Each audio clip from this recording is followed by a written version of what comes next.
இனிமையான நண்பர்களே, அன்புள்ளம் கொண்ட சொந்தங்களே, அனைவருக்கும் வணக்கம்.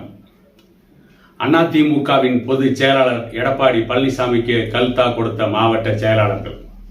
அதன் காரணமாக அதிமுக நடந்து முடிந்த நாடாளுமன்ற தேர்தலில் 25 தொகுதிகளில் 3ஆம் இடத்திற்கு தள்ளப்பட்டிருக்கிறது என்ற ஒரு கருத்து கணிப்பு வெளியாகி இருக்கிறது. அந்த கருத்து கணிப்பை வைத்துக் கொண்டு மாவட்ட செயலாளரிடம் எரிந்து விழுந்திருக்கிறார் எடப்பாடி பழனிசாமி. அதாவது அதிமுக தலைமையிலிருந்து தேர்தல் செலவுகளுக்காக கொடுத்த பணம் கூட கீழ்மட்டத்தில் இருக்கின்ற தொண்டர்கள் வரை சென்று சேரவில்லை. அதே நேரத்தில் பல மாவட்ட செயலாளர்கள் சரியாக வேலை செய்யவில்லை. நிற்கின்ற வேட்பாளர்களுக்கு ஒத்துழைப்பு கொடுக்காமல் அந்த வேட்பாளர்களுக்கு தேர்தல் சம்பந்தமான அட்டவணையை கூட தயாரித்து கொடுத்து அந்த வேட்பாளர்களை தேர்தல் களப்பணிக்கு சரியாக அழைத்து சென்று தேர்தல் வேலையை மாவட்ட செயலாளர்கள் பலர் செய்யவில்லை என்று எடப்பாடி பழனிசாமி குற்றம் சாட்டியிருக்கிறார். அதே நேரத்தில் அந்த மாவட்ட செயலாளர்கள் எல்லாம் இந்த தேர்தல் முடிந்ததற்கு பிறகு நீக்கிவிட்டு வேறு மாவட்ட செயலாளர்களை அறிவிக்கப் போவதாக தகவல்கள் வந்து கொண்டிருக்கிறது. இவை ஒரு பக்கம் எடப்பாடி பழனிசாமி இப்படி கட்சியினர் மீது குற்றச்சாட்டுக்களை கூறிக்கொண்டிருக்கின்ற நேரத்தில் எடப்பாடிக்கு பழனிசாமிக்கு எதிரான பலர் கட்சியில் வெவ்வேறு குற்றச்சாட்டுக்களை எடப்பாடி பழனிசாமி மீது கூறிக்கொண்டிருக்கிறார்கள். அது என்னவென்று பார்த்தால், பல தொகுதிகளில் அறிமுகம் இல்லாத புதியவர்களை வேட்பாளராக எடப்பாடி பழனிசாமி நிறுத்தியது கட்சியின் மூத்த நிர்வாகிகளிடம் மிகப்பெரிய அதிருப்தியை ஏற்படுத்தியது. அதன் காரணமாகவே அதிமுகவுக்கு பின்னடைவு ஏற்பட்டது.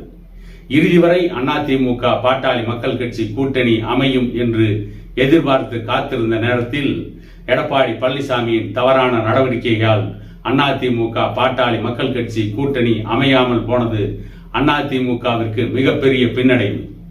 அதே நேரத்தில் பாட்டாளி மக்கள் கட்சி பாரதிய ஜனதா கட்சியுடன் கூட்டணி வைத்து போட்டியிட்டதால் எடப்பாடி பழனிசாமியின் எதிர்காலமும் அதிமுகவின் எதிர்காலமும் கேள்விக்குறியாக்கப்பட்டு விட்டது.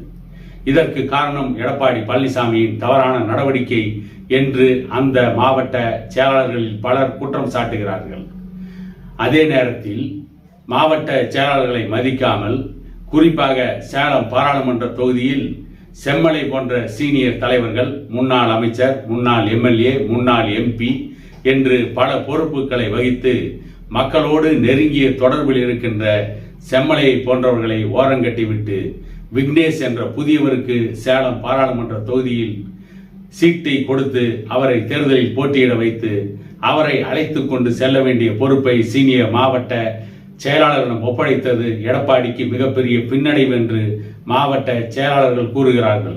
அதை போலத்தான் பெரும்பாலான தொகுதிகளில் எடப்பாடி பழனிசாமி தன்னை மட்டுமே காப்பாற்றிக் கொள்ள வேண்டும் என்ற நோக்கத்தில் கட்சி தன்னுடைய கையிலேயே இருக்க வேண்டும் என்ற எதிர்பார்ப்பில் பல சீனியர் தலைவர்களை ஓரம் கட்டிவிட்டு தான் தோன்றித்தனமாக கட்சியிலே அறிமுகம் இல்லாத பலரை வேட்பாளராக அறிவித்து, அதுவும் பல்வேறு எதிர்ப்புகள் நிலவுகின்ற சூழ்நிலையில் ஏற்கனவே திமுக அதிமுகவை பதம் பார்க்க காத்துக் கொண்டிருக்கிறது.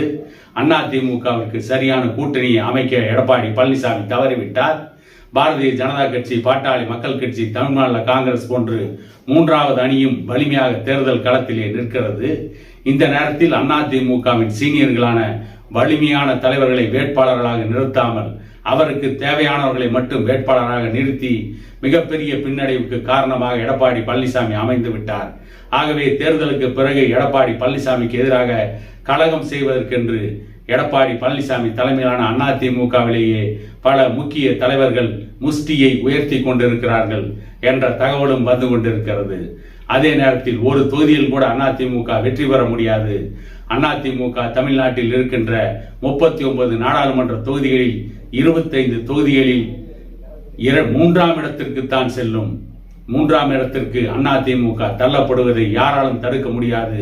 இதற்கு முழுக்க காரணம் எடப்பாடி பழனிசாமியின் தவறான நடவடிக்கை என்று அவருடைய கட்சியை சார்ந்தவர்களை அவர் மீது குற்றம் சாட்டுகிறார்கள்.